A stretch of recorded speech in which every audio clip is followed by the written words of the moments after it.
Galw'r Cynulliad Cenedlaethol. I call the National Assembly to order, and the first item on our agenda this afternoon is questions to the First Minister. And I have received notification under Standing Order 12.58 that the Leader of the House, Jane Hutt, will answer questions today on behalf of the First Minister. The first question, Simon Thomas. Thank you, Llywydd. Will the Minister replacing the First Minister make a statement on recent discussions with the UK Government regarding agriculture and countryside policies following the decision to leave the European Union? Engaged with the UK Government in relation to agriculture and countryside policies. Most recently, the Cabinet Secretary for Environment and Rural Affairs met with ministers from both the UK Government and devolved administrations on the 23rd of February in Edinburgh. Thank the Minister for her reply. I've been interested in what happened in that meeting in Edinburgh. The Scottish Rural Economy Secretary, Fergus Ewing, said today's meeting did not achieve anything. There was no factual information whatsoever on any of the serious matters that have been raised by farmers. Rosanna Cunningham, who was the Environment Secretary in Scotland, said the meeting had been a deflection at the meeting by Andrea Leadsom whenever the devolution issue was raised. And Scotland's Brexit Minister, Mike Russell, said that Andrea Leadsom may have been at a different meeting than everyone else. Does the UK Government actually understand what devolution of agriculture and environmental policies means? And is the Minister in place of the First Minister able to give assurances that the Welsh Government will not allow any land grab of our devolved policies by the UK Government? Well, I can certainly assure Simon Thomas of that. And of course, as he would agree with me and the Welsh Government in relation to the future of agriculture and environment policy in Wales, as a government, we've been extensively engaging with stakeholders for the last 6 months through our roundtable meetings on the implication of exiting the European Union. We've underlined how essential it is that devolved administrations play a full part in discussions to ensure any negotiating position reflects the collective position of the UK as a whole. And of course, the Cabinet Secretary for Finance and Local Government only attended the EU Joint Committee Council only 10 days ago, with the colleagues, of course, from Scottish Government and Northern Ireland devolved administration. Jenny Rathbone. The health experts are now telling us that we shouldn't just eat 5 a day, but we need to eat 10 a day if we want to live a long life. And I just wondered what discussions have been had around food security in the light, particularly of the reduction in the value of the pound, and particularly in relation to making us more self-sufficient across the UK in the production of fruit and vegetables. And I wondered whether that has been at all discussed in these UK negotiations. Well, this is crucially important, and of course we have got our action plan for the food and drink industry, working closely with food security and food safety stakeholders, partners, to sustain and enhance the food production base in Wales, actively working with the industry, and that's about improving resilience, productivity, competitiveness of food and farming businesses, adding value to our supply chains. And clearly, the food production does put us at a competitive advantage for Wales, ideally suited, of course, in terms of increasing the variety of food products, but also looking to our own needs. And that's where Wales's farming businesses make a critical contribution to safeguarding the UK's food security. Paul Davis. Thank you, Llywydd. The Leader of the House, the Cabinet Secretary responsible for agriculture, has said that a UK-wide agricultural framework may be appropriate. So in light of this, can you tell us what kind of framework the government would want to see introduced? And can you tell us what the Welsh Government's objective is when it comes to such a framework? Well, we will play an active part in developing frameworks with the UK Government and also with the other devolved nations. I think we need to look at where UK frameworks and structures are needed to replace those currently set by the EU. But we see these as being collectively developed and agreed. That's crucially important, collectively developed and agreed, and not imposed. And most importantly, there must be an independent arbitration mechanism to resolve disputes over interpretation. Question 2, Lee. Question 2, Lee Waters. Secretary, the Library of Wales series, thanks to Welsh Government investment. You need to ask the question on the order paper.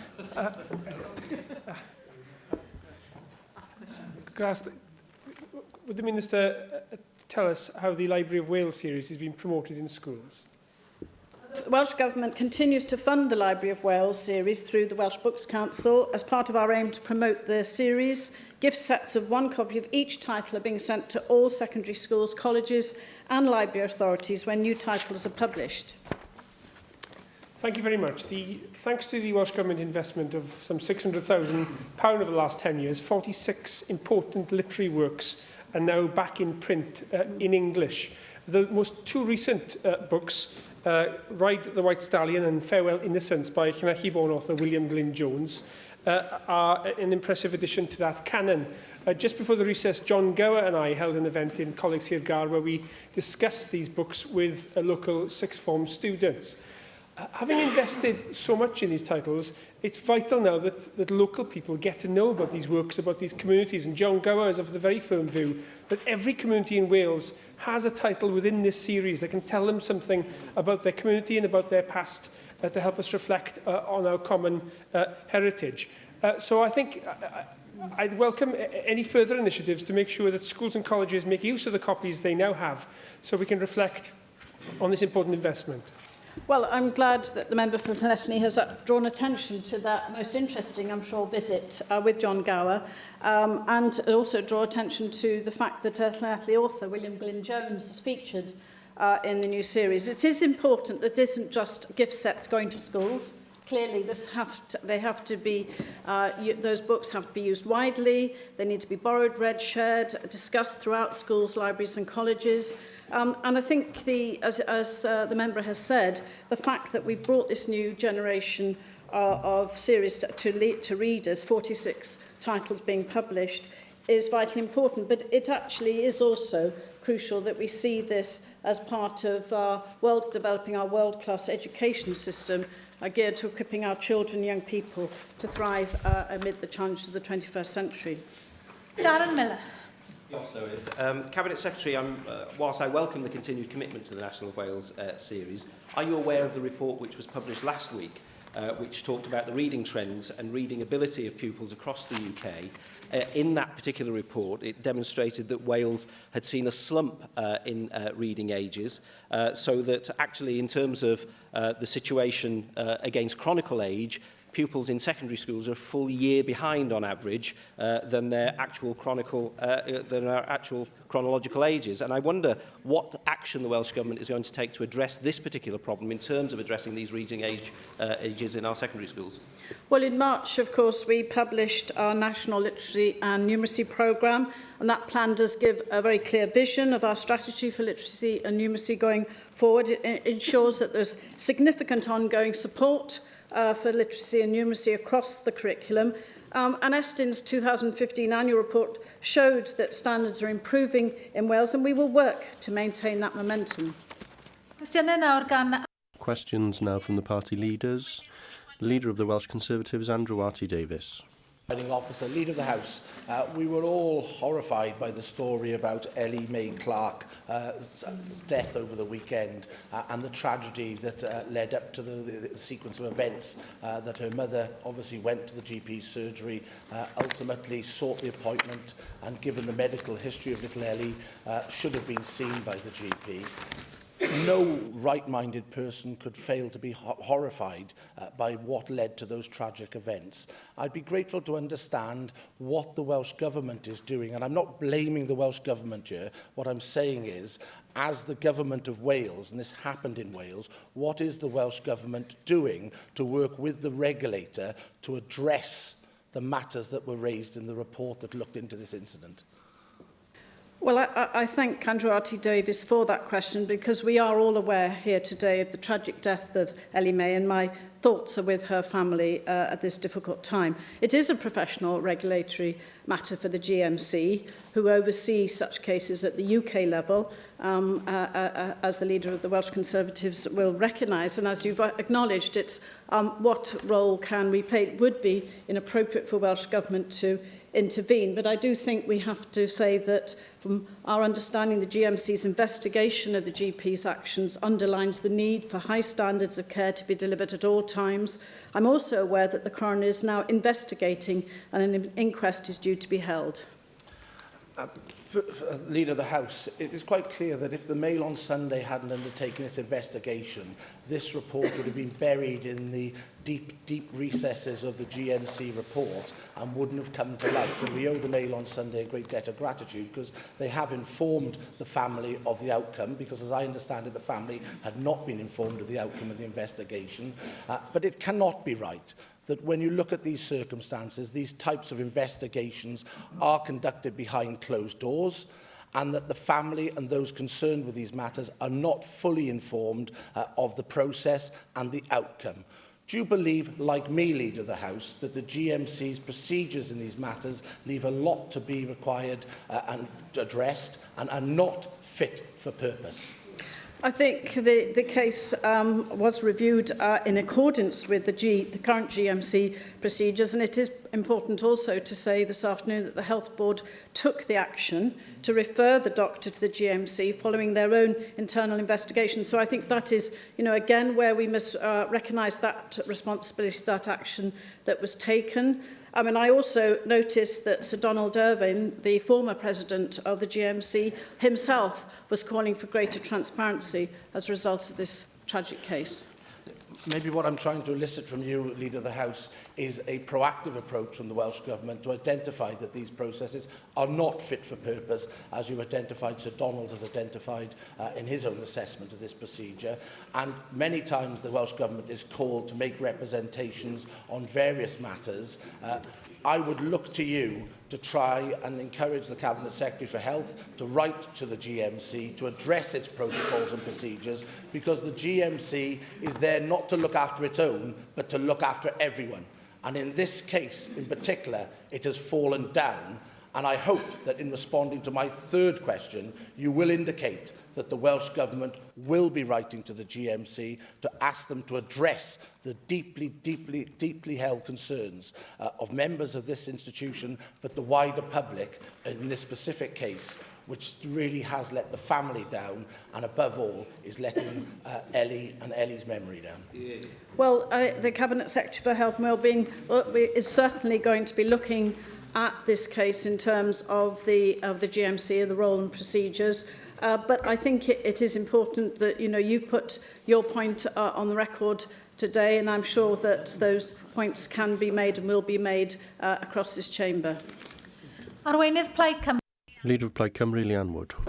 Leader of the House, you'll be aware that over the past few years I've pressed the First Minister on the question of widening access for drugs and treatments in Wales. Today we've got some people in the public gallery who are living with multiple sclerosis, and I'd like to welcome them to the Senedd. They've asked me to take forward an issue that is of utmost importance to their quality of life. Everyone in the chamber is aware of the difficulties of accessing drugs and treatments specifically for MS. Leader of the House, what is the Welsh Government's view on the availability of those drugs and treatments? Well, there's clearly opportunity now as a result of the discussions that we've had to look very carefully at the opportunities for those drugs to be made available. And of course, this is part of the way forward in terms of the review of the prescribing of those drugs. Thank you, Leader of the House. We know that Wales was the first country in the UK to approve Sativex, which is a cannabis-based drug, and that was approved back in 2014. And the evidence from patients who were prescribed Sativex is consistent and clear. It's effective, it reduces pain, it reduces spasms, but access to the drug is patchy. A survey for the MS Society found that only 1% of people who said they were eligible for Sativex actually had access to it. And the survey also suggests that the number of people living with MS who take disease-modifying therapies appears to be lower than in Scotland or England. There's a real concern that other new drugs and treatments coming through the system will be equally as difficult to access.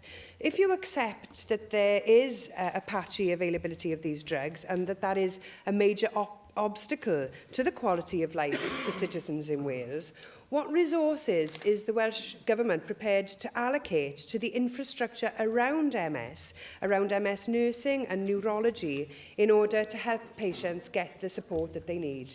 Well, I very much welcome the engagement of the MS Society, an organisation that has represented patients with MS so effectively in Wales, and of course their evidence is vitally important to inform us in what in the considerations of very clear clinical arrangements in terms of the prescribing of drugs. But it is very important that we look particularly to the effect, impact, beneficial, and also availability and access in terms of those medications such as Sativex, which you have just raised. But I think your second point also question relates to the wider services that we can provide to MS sufferers. I mean, much progress has been made in terms of availability, in terms of research and drugs and appropriate treatment, but it also has to be the wider care pathway as well.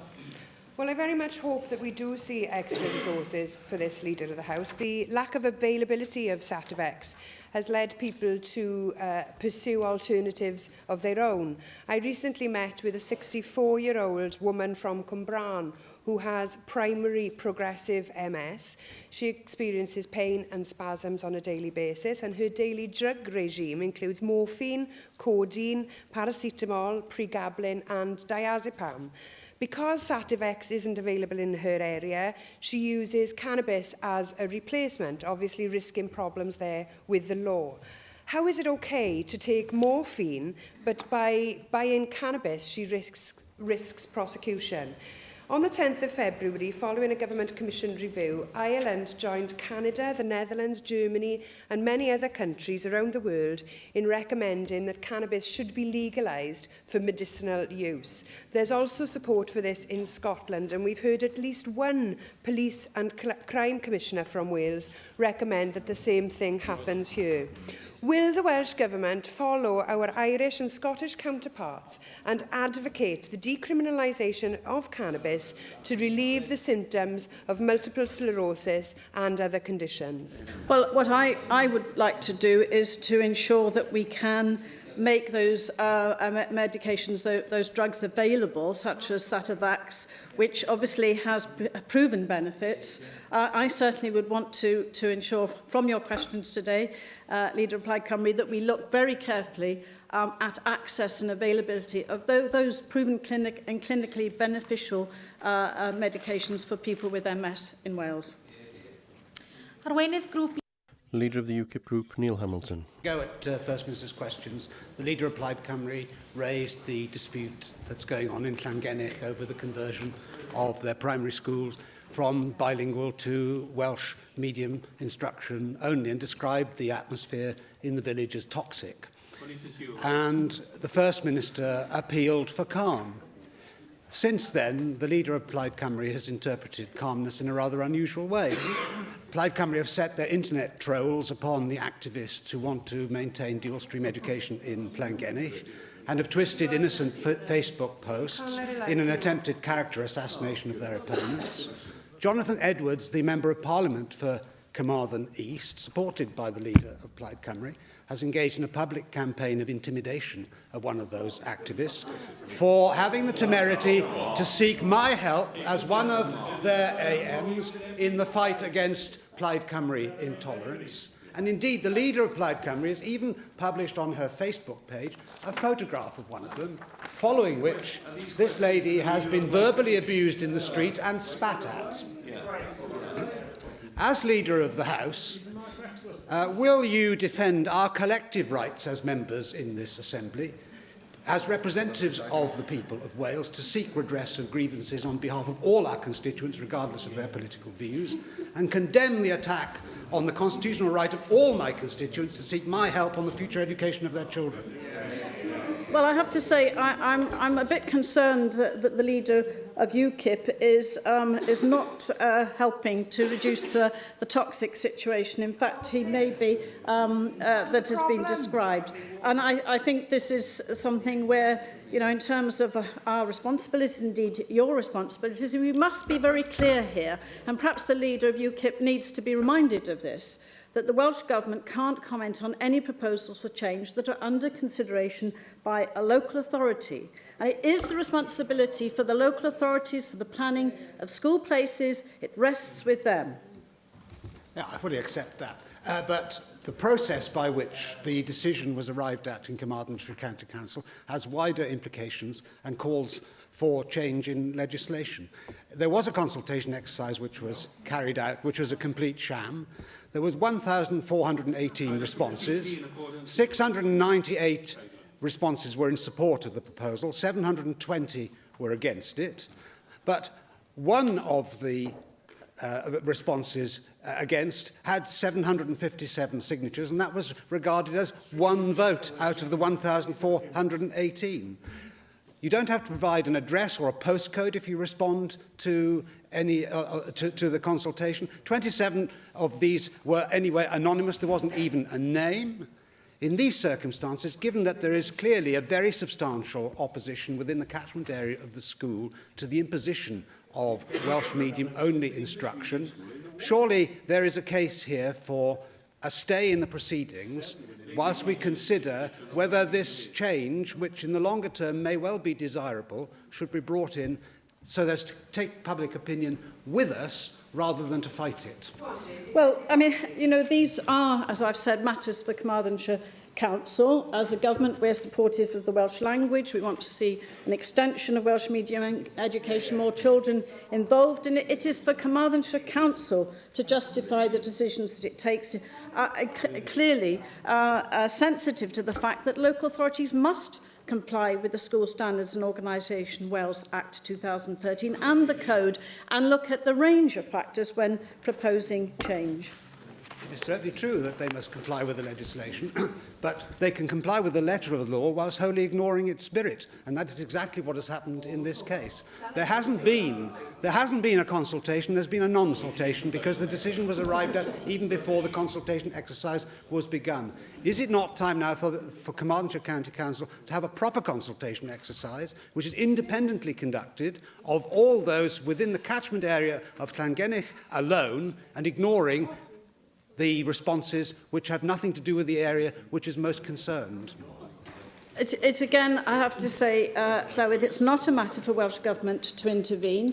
Of course, it's important that any local authority does take into account the views of those who live locally, and indeed the consultation was held between 28th of January 2016 and 18th of March, to which there were 267 responses. It is now for us to let the process progress in terms of the legislation, the School Standards Act 2013 and the School Organisation Code.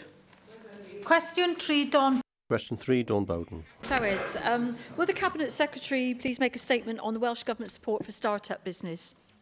We continue to provide support for start-up businesses through the Business Wales service, and we encourage business start-up from a young age through our Big Ideas campaign. Thank you for your response, Cabinet Secretary. Last week, I met with representatives from Merthyr Borough Council, County Borough Council and Tydfil Training to talk about the support that they give to new businesses starting up in the Merthyr area, and in particular their Town Centre Enterprise Development Initiative operating at the Merthyr Tydfil Enterprise Centre. One of their successes is the Meanwhile Use programme, which uses Viable and Vibrant Places funding. And under that scheme, the Enterprise Centre encourages local landlords with vacant properties to let them out to new businesses, and potential start-up businesses are supported with payments of the rental on the property for an agreed period. Now, that enables new enterprises to test out and amend their business models based on working experience, and allows the landlord to realise the potential benefit of letting out vacant premises for business development. This has enabled 7 new businesses to start up in vacant premises in the town centre. Additionally, through the EFFECT programme, the Merthyr Tydfil Enterprise Centre has given support to around 170 businesses in the area, creating 51 jobs and safeguarding a further 151 jobs. Does the Cabinet Secretary agree with me that it is support like this which has contributed to the situation where Merthyr Tydfil has become the leading growth centre for new business in Wales, And can she give an assurance that funding under Vibrant and Viable Places, which has been so crucial to the success of these schemes, will remain a key component of the Welsh Government strategy to encourage new start-ups for small businesses?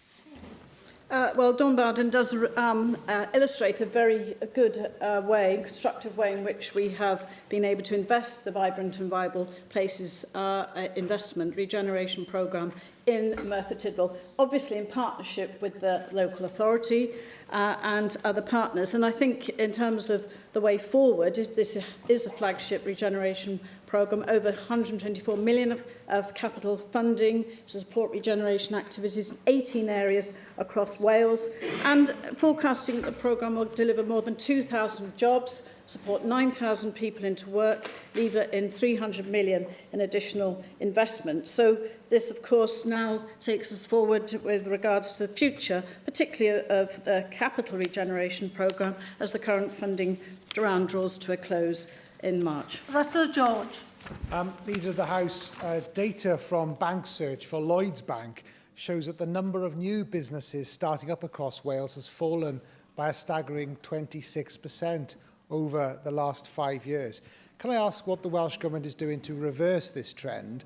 And also, can I ask what the Welsh Government is doing to encourage younger people to consider starting up their own business as a positive life choice following leaving school? Well, I don't know where those figures that Russell George quotes this afternoon are emanating from in terms of the evidence, but I would like to put the record straight that the latest data shows that the number of business births in Wales has grown every year since the financial crisis, and in 2015 reached a record high of 11,525. I'm sure Russell George would agree with me that these results are extremely encouraging, and they demonstrate a climate in Wales where businesses are confident to start, grow and thrive. Adam Price.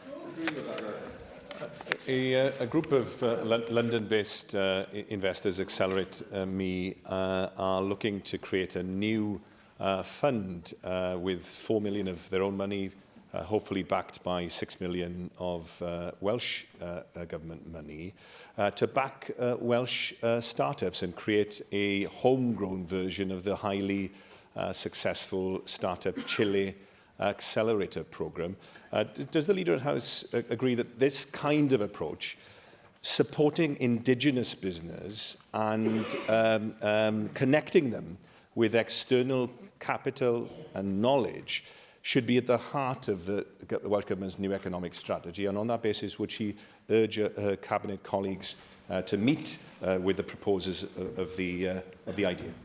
I don't think there's a word I would disagree with, Adam Price, and I think the Cabinet Secretary would only be too delighted to meet with the London-based investors. I think it's important you mention indigenous businesses. We are continuing to support indigenous businesses. We've got a record number of active enterprises headquartered in Wales, and the latest figures show that Wales has the highest number of new businesses in over a decade, and to date £13 million has been invested in 1,703 startups in Wales through the Startups Loans Company. So, you know, this is very encouraging that there are more who want to invest in Wales.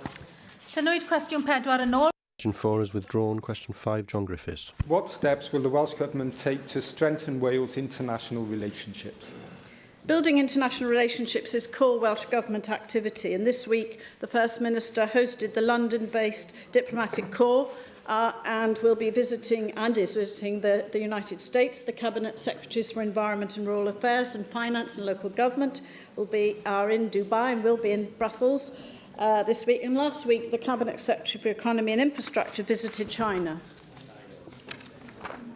Thank you for that. Cabinet Secretary, the European Union is a great economic, social and political force in the world, and leaving the European Union threatens to greatly diminish the standing of Wales and the UK in the world.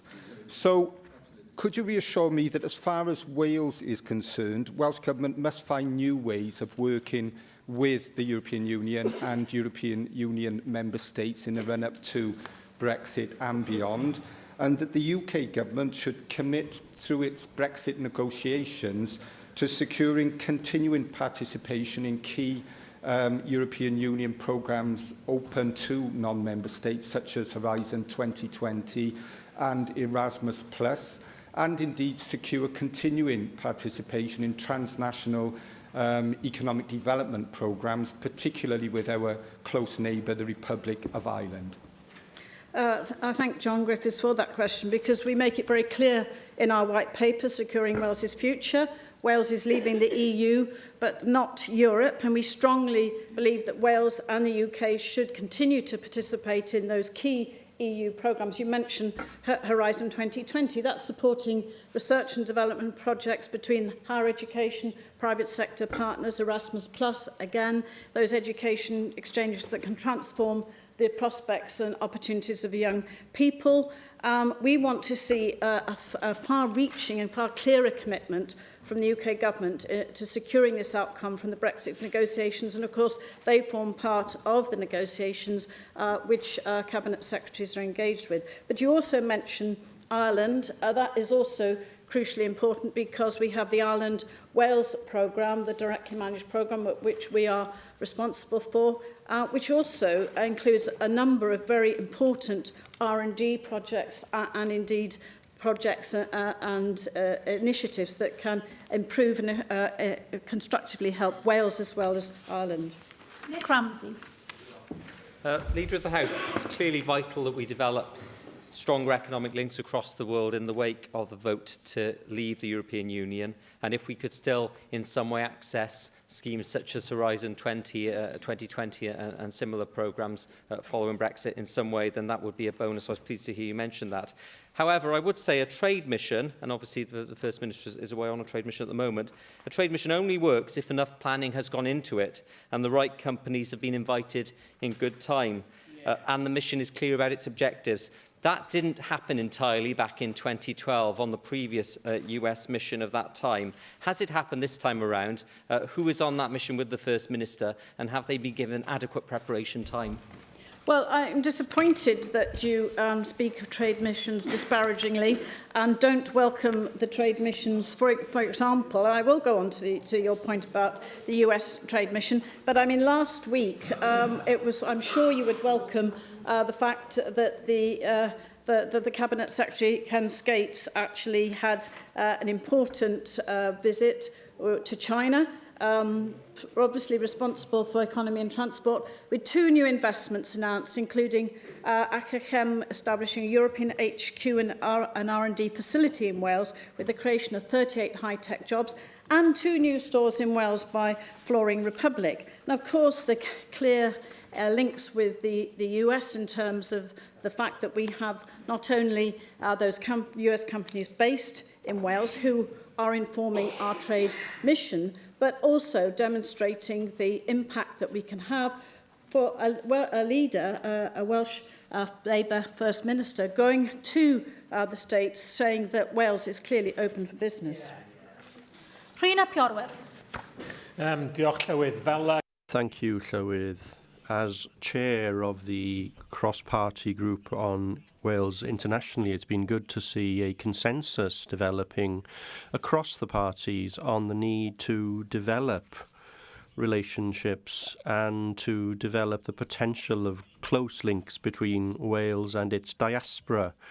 At the latest meeting of the group, there was agreement on the need for the Welsh Government to develop a clear strategy on how to secure that, and that in addition to the kinds of international the relationships is currently undertaking at the moment and trade visits and so on and so forth. So does the Leader of the House agree with the group on this point, and what steps are being put in place by government to ensure that those links with the diaspora are effectively developed? It's very welcome that we have a cross-party group, and Rhina Piorwerth, you are chairing that and bringing together that consensus that we need here in this chamber to support our First Minister, who is in the US. Welsh Government has always promoted Wales around St David's Day, and that is a key focus of these visits. And also, indeed, not only in terms of visits to USA, China, Dubai, Brussels, there are also events happening in embassies, high commissions across Europe and elsewhere. I think it is important that we recognise that, for example, the First Minister is, his programme in the US includes business and political meetings. He'll make a statement, as Cabinet Secretaries always do, on their return from these trade missions, and recognising that it is with the diaspora that we engage. So it is with those companies in Wales, and it is with the US companies, but also that the trade mission and cultural visiting delegation visiting China also provided a profile. So I've already given you some outcomes from the Chinese trade mission. I'm sure we will have outcomes from the US visit by the First Minister in due course. Question 6, Neil. Question 6, Neil Hamilton. The First Minister make a statement on what the Welsh Government is doing to assist Park Home residents who face paying 10% commission fee on the sale of their homes. The Welsh Government played an active role in support of the Mobile Homes Wales Act 2013, which delivered important safeguards for Park Home residents. Well, as the Cabinet Secretary knows, there will be a review of the 2013 legislation this year. Will the Welsh Government be contributing to that? And will the Welsh Government intend to do anything about this 10% commission, which is compulsorily extracted from those who want to sell their homes, in exchange for which mobile home park owners do absolutely nothing, because since the 2013 Act, they have no role whatsoever in the sale of these mobile homes. It's a significant inhibition upon people from selling their homes, especially if, as is usually the case, they tend to be elderly and on low incomes. It's a significant problem. I appreciate that Neil Hamilton wasn't here during the session when we supported, and the Welsh Government supported, the mobile homes legislation presented by Peter Black. It then became the Mobile Homes Wales Act 2013, which you referred to. I just need to remind the member that this legislation consolidates previous legislation relating to park or residential mobile homes. It goes much further than comparative legislation in England.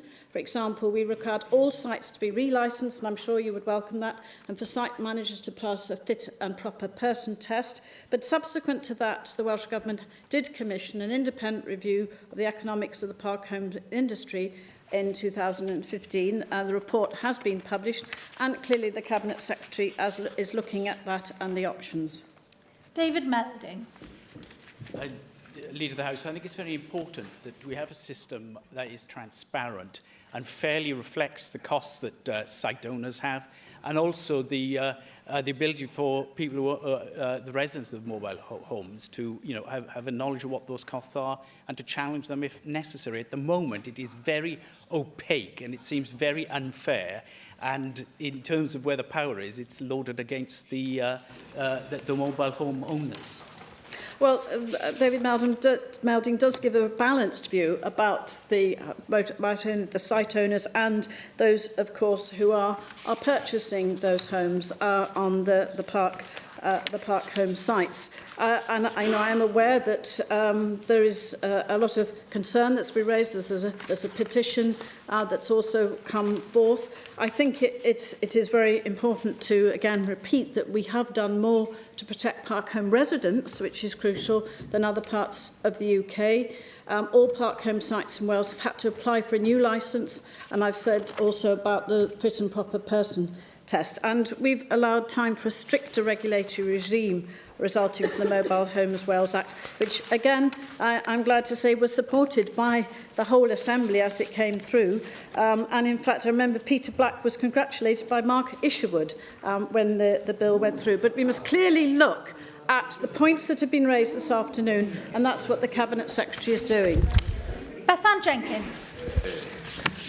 The majority of park home residents in Wales, as has been mentioned, are over the age of 55, and the most recent reports suggest that they're an average of 71 years old. And the vast majority of these residents don't envisage leaving or selling their homes in the foreseeable future.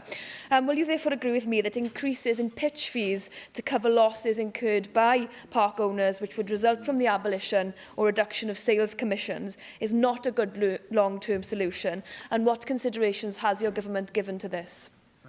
The independent report didn't actually recommend the removal of the commission rate, but the Cabinet Secretary obviously is looking at the recommendations of the report. He's not bound by them.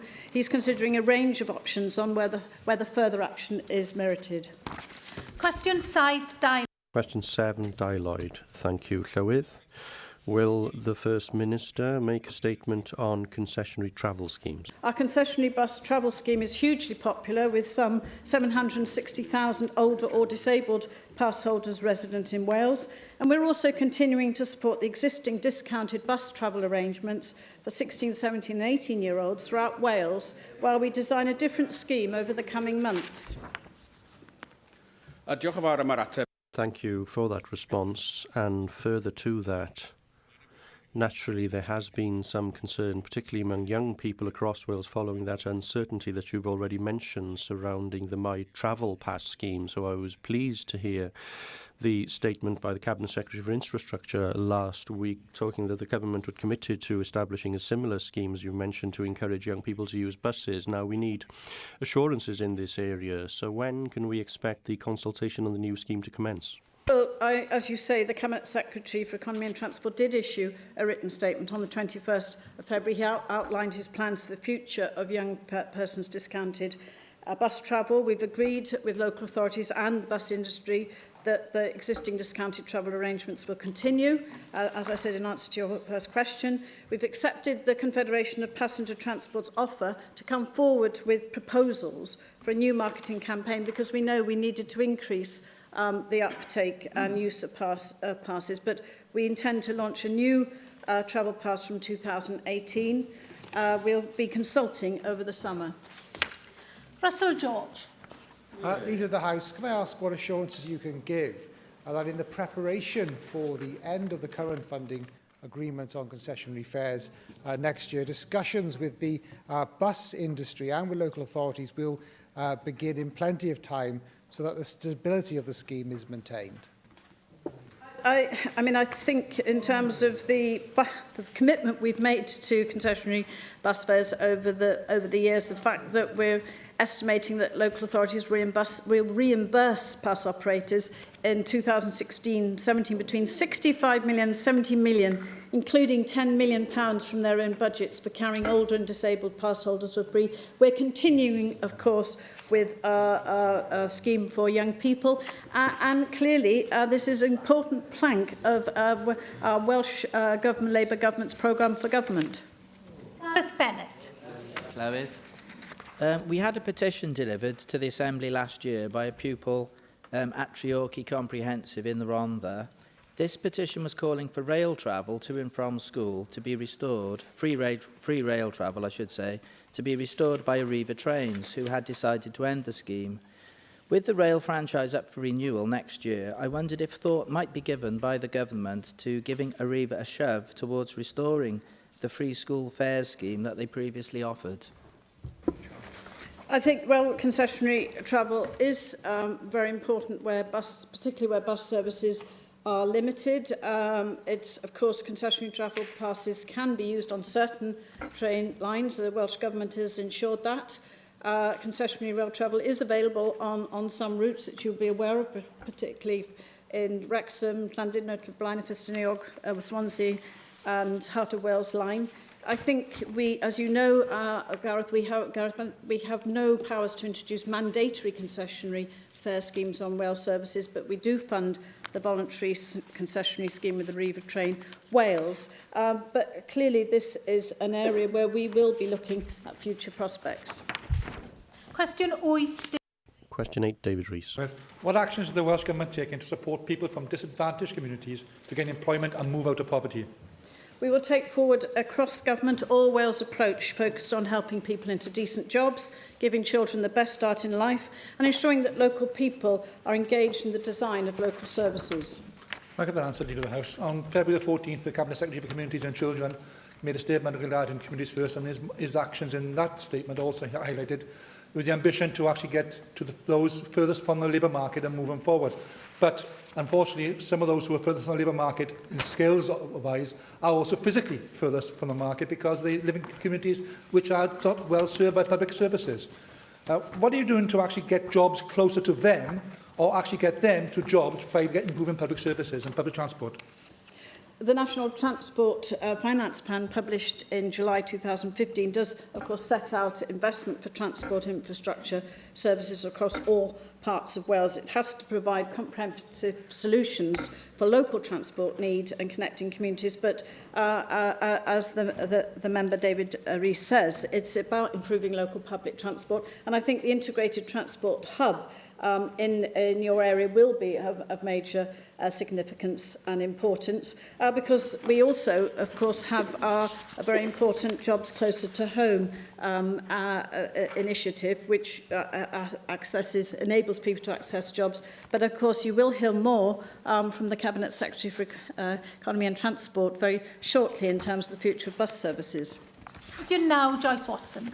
9, Joyce Watson. Will the Minister make a statement on female genital mutilation protection orders in Wales? The Ministry of Justice collects this information, and we understand that until September 2016, no protection orders were issued in Wales. The Welsh Government does not tolerate any form of violence against women, including female genital mutilation, and together with our partners, we are working hard to tackle this heinous crime. I thank you for that answer. It is somewhat amazing that there have been no protection orders whatsoever issued, and then consequently no prosecutions for FGM in Wales. It is a crime against the person, and it is the brutal abuse of minors. And we need to really, in my opinion, call it out for what it is. It is child abuse. Nothing more, nothing less. So what I'm going to ask Cabinet Secretary is, according to the charity Bowso, they do currently support 788 families who are affected one way or another by FGM in Wales, whether the government will work more closely with them to see if that support can be increased to allow those people to move forward if it is required, to seek some protection orders, and also to work with the prosecution services so that we can actually start prosecuting people in this country and send a very clear message that this will not be tolerated, because it seems at the moment that it is being tolerated. Well, I thank Joyce Watson for the leadership she has taken in terms of addressing this, and indeed also I thank Jenny Rathbone, who chaired a recent event which was attended by many members here today, and Bowso was involved in that. It's crucial that we enable and support our All Wales Honour-Based Violence Leadership Group. That's about data collection. It's about ensuring that we have FGM safeguarding leads in all our health boards. It's ensuring that we develop an effective FGM care pathway for Wales, so we can have referrals into primary healthcare or third sector provision. Public Health Wales is revising and updating NHS Wales's safeguarding training. And also, we have the Social Services and Wellbeing Act strengthening safeguarding procedures in Wales. All of this, of course, will lead to the point where we feel that mandatory reporting and the ability to take things forward to protection orders will be much more easily facilitated. Diolch i arweinydd. I thank the Leader of the House.